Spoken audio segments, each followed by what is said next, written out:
Hello everyone, this is Atreya and welcome to our channel CodeChef. Today we're going to be solving the problem arranging the numbers with difficulty level simple. Let's get started. Here it's given that an operation on an array of size n shifts each of the array elements 1 unit to the left, which is a left rotation. For example, if two left rotations are performed on the array of 1, 2, 3, 4, 5, it means that the rotated array will now be 3, 4, 5, 1, 2. How this came about, you might ask. So you have this as your initial array. Perform one left rotation ending in your array to be this. You perform one left operation. So this one goes to the last. Now perform another left rotation. So if you perform another left rotation, this 2 will come at the end and your new array will be 3, 4, 5, 1 and 2. This is the array that you get after performing two rotations. Given an array n and a number d, perform d operations and print the updated array.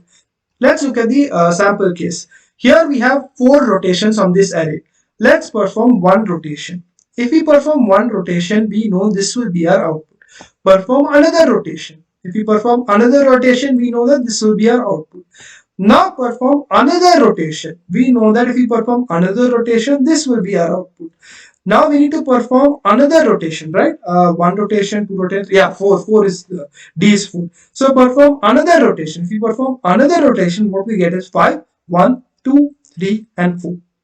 So after performing 4 rotations, we get this as our array. Now this is our output that we need to print this as our output after performing 4 rotations. A question to you is one brute force approach, obviously, like we did here. Perform one rotation, perform another rotation, perform another rotation, perform another rotation, and have a loop and perform the D operations. In each operation, take this element and put it to the end.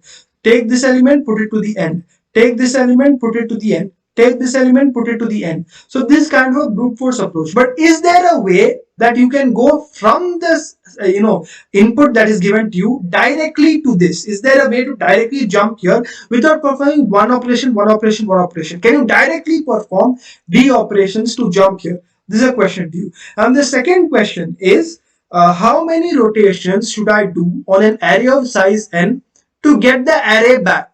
So basically I start here, how many operations should I do to get this array back? Comment below. Now let's look at the approach. Basically we have A1, A2, A3, A4, A5 and let's say D equal to 3.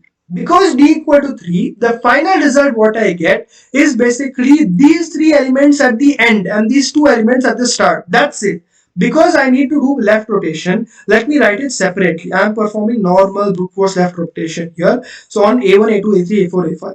I do one rotation here and my A1 comes at the last. Now I perform another rotation and basically what happens? My A2 comes at the last. I perform another rotation. What happens? My A3 comes at the last. Basically, after performing D equal to 3 rotations, the first 3 elements or the first D elements come at the last and the D plus 1 to the nth elements come at the first. That is exactly what I've written here.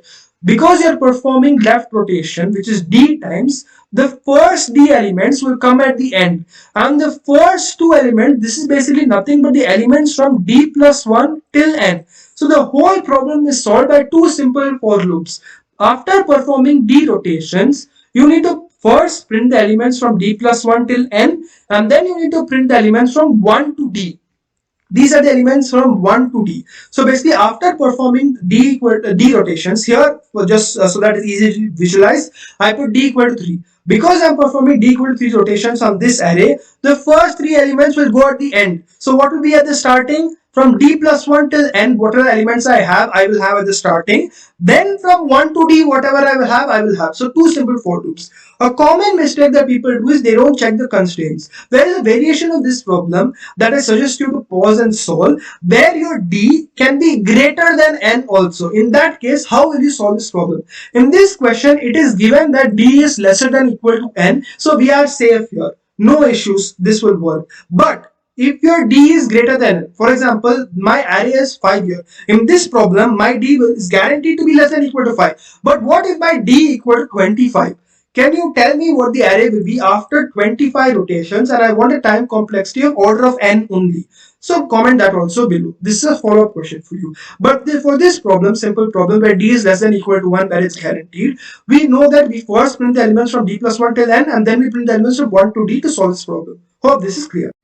Now let us look at the approach to solve this problem, the code here.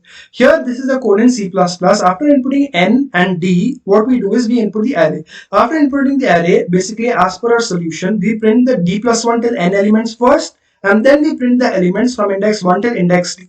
That's it. That's it is a code here. Print the d plus 1 till n elements at the starting and print the elements from 1 to d at the last. Why do you need to print the elements from 1 to d at the last? Because you're performing d left rotations, which guarantees that the elements from index 1 to index d will be at the end of your rotated array.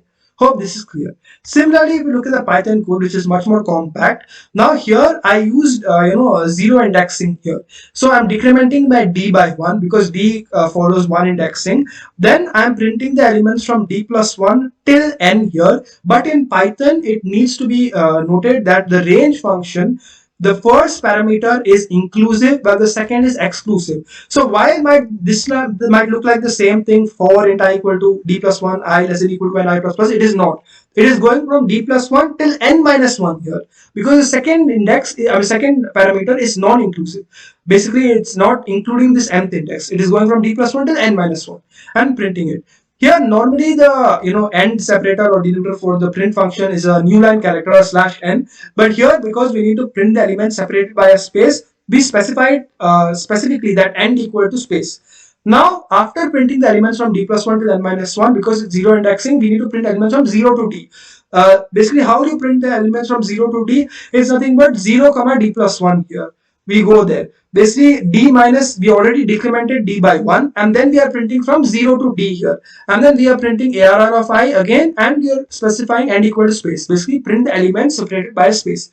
So this is the same thing. The C++ was using one indexing, which might be easier to understand for some people, and the zero indexing for some other people. So you can choose any indexing scheme you want, but just remember that from the d plus 1 till the nth element, you will print at the starting, and from the first element to the dth element, you will print at the last, because those d elements will be at the last of your rotated array because you have performed d rotation. So that 1 to d, those elements will always be at the last. Hope this is clear. The complexity of this solution is O of n. Hey guys, that was it. Thank you so much for watching this video, and if you haven't yet done this, this is a gentle reminder to hit that subscribe button. If you're interested in competitive programming and data structures, this channel is a one-stop solution for you. See you in the next video. Bye.